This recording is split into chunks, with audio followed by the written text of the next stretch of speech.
I have to first ask you about Carlos Ghosn, news that he will be granted bail. Does this change anything for you at Renault?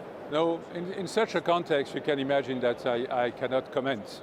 My absolute duty and priority is to make sure our team remains totally focused on its commitment, focused on its duty, as well to execute our plan year after year. You could see 2018, we are now in 2019, and we are on the way to commit and to succeed our midterm plan. That's my top priority with all the team, not only of Renault, but also the teams of the Alliance, of course. You have, though, an internal investigation at Renault, the results of which we expected to be released by now. Can you tell us when we're going to learn more? Yeah. We have launched, of course, verification of conformity inside Renault as soon as we have discovered what has happened at Nissan and what was disclosed.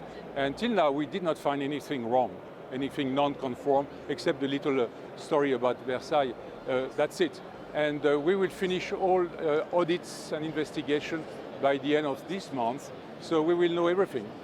But for Renault already, we know we are conform. So the last audit, which is ongoing, is about RNBV, and we will have the result before the end of the month.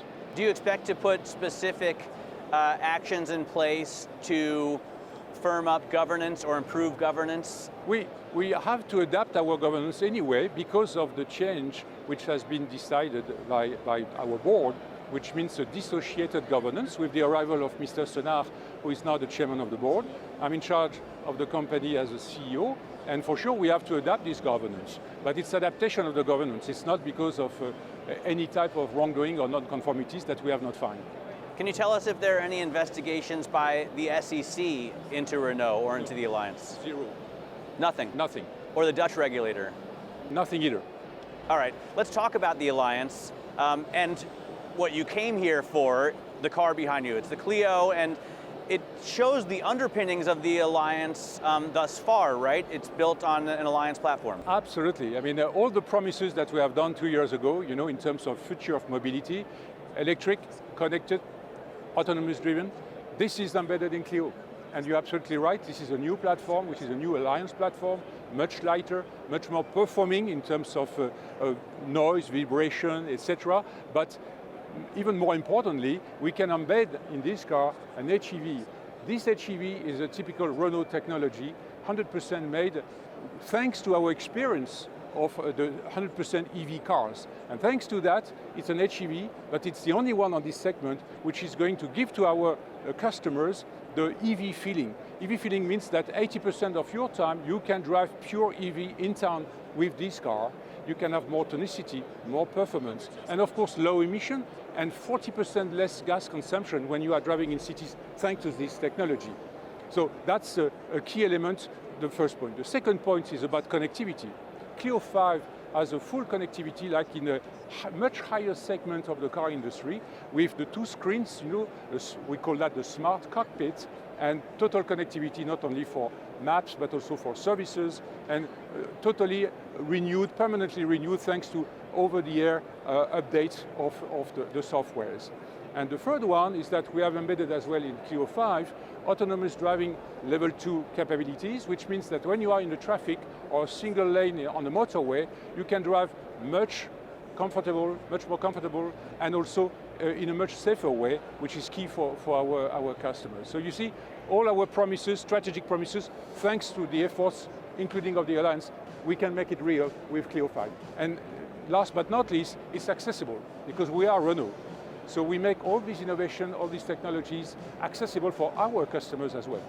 Is the result encouraging to you in terms of the Alliance continuing to work together? Do you want to develop more cars together? Would you like to continue working more closely together? You know, more than 80% of our future cars in our midterm plan 2022 is based upon Alliance platforms, Alliance modules, Alliance technologies that we have put in common. So for us, it's a motorway. We are on. All the 19 events you will see, commercial events, major events of 2019 are based upon what we have put in common with our friends of the Alliance. So that's the reality. Well, it makes sense it seemed to everyone on the outside that the companies were headed towards a full-scale merger. That's it. Is that still a possibility? But it is the reality. I mean, 2018, the alliance was again, for the second time in a row, the biggest volume manufacturer in the world. And all what we have designed since the last years is made for that. So that's the reason why it's so important, so vital for us, Group Renault, to be at scale thanks to the alliance. In the industry in general, consolidation seems to be the buzzword over the last few weeks. It's picked up so quickly. How do you think Renault can take part in this global consolidation? But we are part of it. I think, if I may say, we are kind of a pioneer of that consolidation. The alliance is 20 years old already. You know, what is key is to reinforce the best of the alliance, to adapt the alliance to this new environment, which is a very fast disruption mode of the auto industry, and to make it permanently more competitive because of all the actors which are playing around us. And this is what we are doing.